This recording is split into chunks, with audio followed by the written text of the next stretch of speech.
Hi friends, তো এটা বলতে পারো একটা রিকোয়েস্টেড ভিডিও।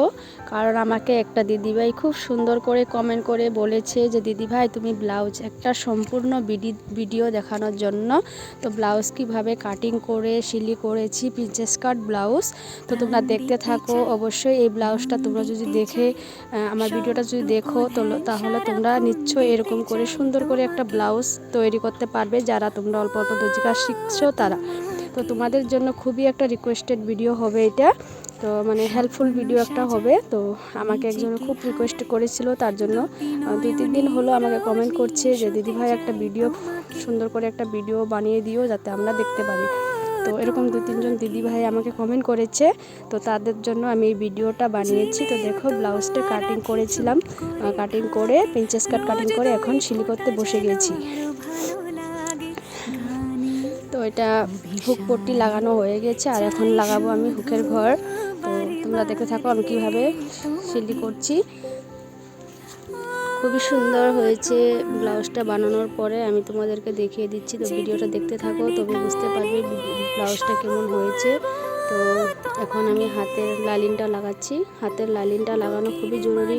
তো কাপড়ে আগে লাইনিংটা অ্যাটাচ করাটা তোমাদেরকে দেখানো হয়নি, তো হাতের লাইনিং লাগানোটা তোমাদেরকে দেখিয়ে দিয়েছি।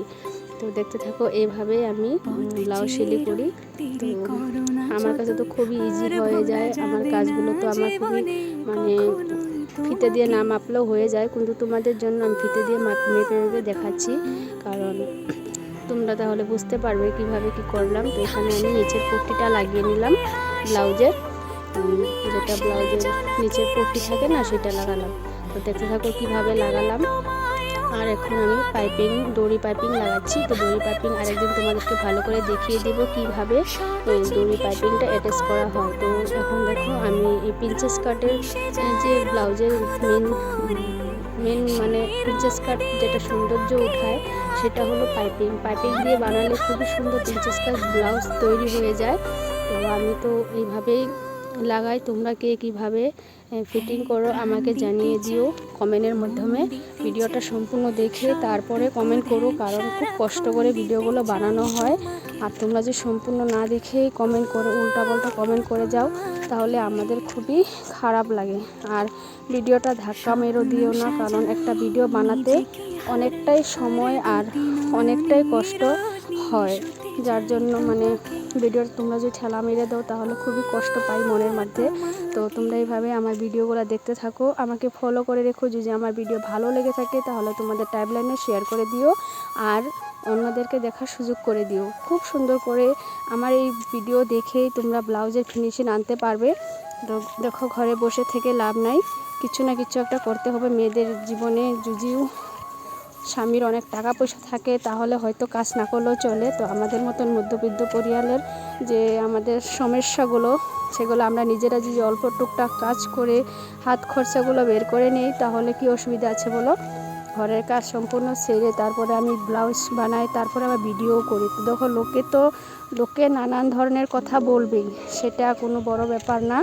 কারণ কোনো দিন তুমি না খেয়ে থাকলে কোনো লোকে এসে জিজ্ঞাসা করবে না বলতো যে তুমি খেয়েছো কি খাওনি, কিন্তু তুমি একটা ভালো কাজ একটা করতে গেলে ওটাতে বাধা দিবেই, কারণ ওইটাতে ওদের শরীরে জ্বালা ওঠে, তার জন্য।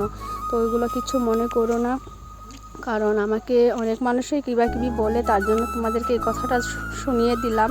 কিছু মনে করো না, খারাপ মাইন্ডে নিও না, কারণ খারাপ লাগে। দেখো, এত কষ্ট করে ভিডিও বানাই, তারপরে লোকের কথা শুনতে হয়। আমি তো কোনো বাজে কাজ করছি না, কারণ কাজের মধ্যে আমি যেগুলো কাজ করছি তোমাদেরকে ওগুলো দেখানোর চেষ্টা করছি, তাই ওইটাই তো করছি, তাই না? তারপরে দেখো, ফিতা দিয়ে মেপে। আর একটা কথা মনে রেখো, ইন্টারলক না মেরে কোনোদিনও ব্লাউজ সিলাই করতে যেও না, কারণ ইন্টারলক যদি না লাগাও তাহলে সুতাগুলো বের হয়ে ব্লাউজটা খারাপ হয়ে যায়, দেখবে ব্লাউজের ফাঁসা ফাঁসা হয়ে যায়। তার জন্য ইন্টারলকটা মারা খুবই দরকার। আমি তো মনে করি খুবই দরকার। তোমরা কে ইন্টারলক মারো কি মারো না সেটাও কমেন্ট করে জানিও। তো দেখো, আমি ব্লাউজটা জয়েন দিয়ে এখন উল্টিয়েছি। তো দেখো, খুব সুন্দর, এখনই খুব সুন্দর লাগছে। যদি ইস্তারি মারি না তাহলে তো আর দেখার মতনই, মানে বলার মতনই খুব সুন্দর লাগবে। তো আমার কাছে তো খুবই ভালো লাগে এইভাবে কাজ করে ভিডিও দেখানোর জন্য, খুবই ভালো লাগে। তো আমি সম্পূর্ণ ভিডিও দিতে পারি না, কারণ আমি ক্যামেরাটা রাখার জায়গা পাই না। তো আজকে মেশিনটা অল্প অন্য জায়গায় নিয়ে গিয়েছি, তারপরে আমি এই ভিডিওটা করেছি। তো তোমাদের কাছে এই ভিডিওটা কেমন লাগলো, তারপরে কমেন্ট করে জানিও যে এরকম ভিডিও যদি তোমরা দেখতে চাও তাহলে আমি আবারও এরকম ভিডিও বানাবো। আর তোমাদের খুবই সুবিধে হবে। এরকম ব্লাউজ যদি তোমরা ঘরে বসে বসে শিখতে পারো তাহলে আর কি লাগে বলো। আর আমি এখন কাজ করছি, কারণ অনেকগুলো অর্ডারি কাজ আছে, ওগুলি করছি। আমি যখন ফ্রি থাকবো তোমাদেরকে আরও সুন্দর করে ভিডিও বানিয়ে দেখিয়ে দিব কিভাবে ভিডিওগুলো রেডি করছি আর কোথায় ক্যামেরা রাখছি ওইগুলো তোমাদেরকে দেখিয়ে দিব। তো এখন দেখো আমি একটা বাটারফ্লাই বানাচ্ছি। বাটারফ্লাইটা কীভাবে বানালাম সুন্দর করে দেখতে যাও, তাহলে পারবে তোমরাও। তো খুবই সোজা, অত কষ্ট নেই। আমরা কাজ করি বলে আমাদের মানে কোনো খারাপ লাগে না, কিন্তু তোমাদের ফার্স্ট অল্প দিকদার হবে, কিন্তু বানানো যদি শিখে যাও তাহলে কোনো প্রবলেমই হবে না। তো দেখো খুব সুন্দর হয়ে রেডি হয়ে গেল আমার বাটারফ্লাইটা। এখন আমি বাটারফ্লাইটা ব্লাউজে অ্যাটাচ করে দেব। তো তোমাদের কাছে এই ভিডিওটা কেমন লেগেছে, আশা করি ভালো লেগেছে। যদি ভালো লেগে থাকে তাহলে কমেন্ট করো আর তোমাদের টাইমলাইনে শেয়ার দিয়ে রেখো, যাতে এই ভিডিওটা পরবর্তী দেখে তোমরা ব্লাউজ বানানো শিখতে পারো। তো এই দেখো আমার ব্লাউজ রেডি। এত সময় আমার ভিডিও দেখার জন্য অসংখ্য ধন্যবাদ। Thank you so much.